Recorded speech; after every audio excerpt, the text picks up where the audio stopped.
हवेली तालुक्यातील शेतकरी बाळासाहेब पवार हे मागील बऱ्याच वर्षांपासून आपल्या शेतामध्ये वेस्ट डिकम्पोजरचा वापर करतात, ज्यातून त्यांनी खतावर होणाऱ्या लाखो रुपयांची बचत केलेली आहे। तर ही बचत त्यांनी कशा पद्धतीने केली हे आपण त्यांच्याकडूनच जाणून घेऊया।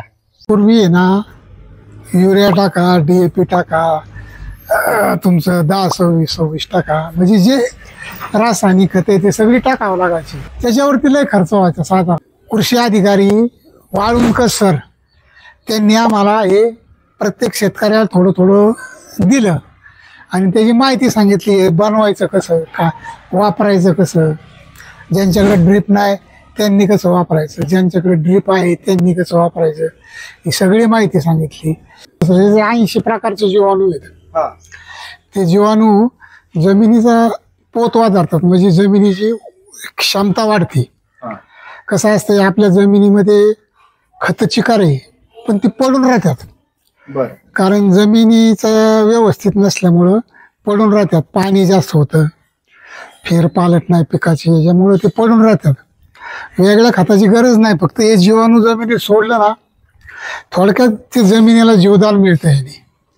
आणि मग जमीन सुदृढ झाली की पिकं ऑटोमॅटिक सुदृढ होणार, त्याच्यात काय म्हणजे प्रश्नच नाही। बघा, पिकं सुदृढ होतातच, माझा अनुभव होते। पाट पाणी असलं तर पाटात थोडं सोडायचं, आणि नसल जर ड्रीप असली तर मग ड्रीपमधून सोडायचं, काही सवाल येत नाही। मग ते ड्रीपमधून सोडलं की ऑटोमॅटिक ते सगळीकडं पिकाला मिळतं। त्याच्यामुळं ड्रीपमधून सोडणं सोपं असं, आपण किती बी दिवस सोडत राहतो, अगदी ऊस तुटाय महिनाभर टाईम आहे तोपर्यंत सोडलं तरी चालतं, याचा ऊसावरती चांगलाच परिणाम होणार आहे। आज 1400-1500ला DAP तुमचे 10-26 बसते।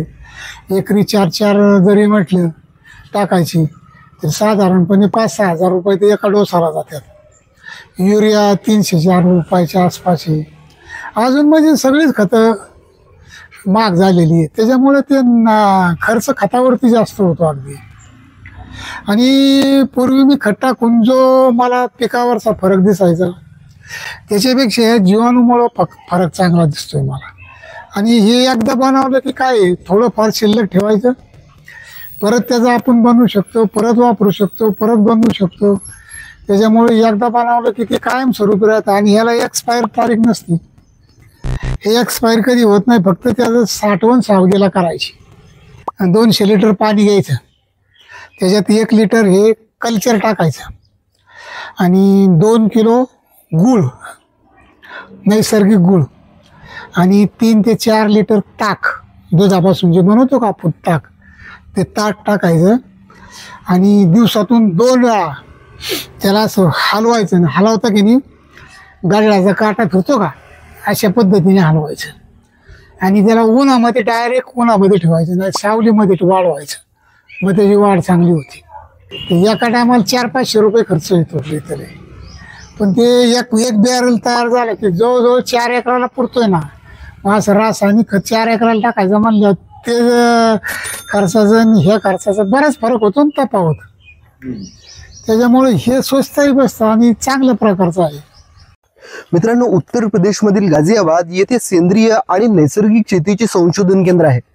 येथील वैज्ञानिकांनी जमिनीतील सुपीकता वाढवणाऱ्या सूक्ष्मजीवांना एकत्रित केले आणि त्यापासून हे कल्चर तयार केले। या वेस्ट डिकम्पोजरचा वापर करून आपण आपल्या जमिनीची सुपीकता वाढवू शकता।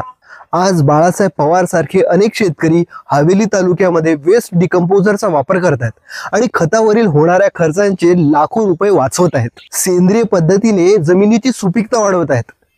जर तुम्हाला हे वेस्ट डिकम्पोजर हवे असेल तर तुम्ही Amazon, फ्लिपकार्ट, ॲग्रीबिग्री यासारख्या ऑनलाईन प्लॅटफॉर्मवरून मागवू शकता, किंवा बऱ्याच कृषी केंद्रामध्ये सुद्धा हे वेस्ट डिकम्पोजर उपलब्ध आहे। मित्रांनो, एकदा तरी या वेस्ट डिकम्पोजरचा वापर आपल्या शेतामध्ये करून बघा, तुम्हाला रिझल्ट नक्कीच दिसेल।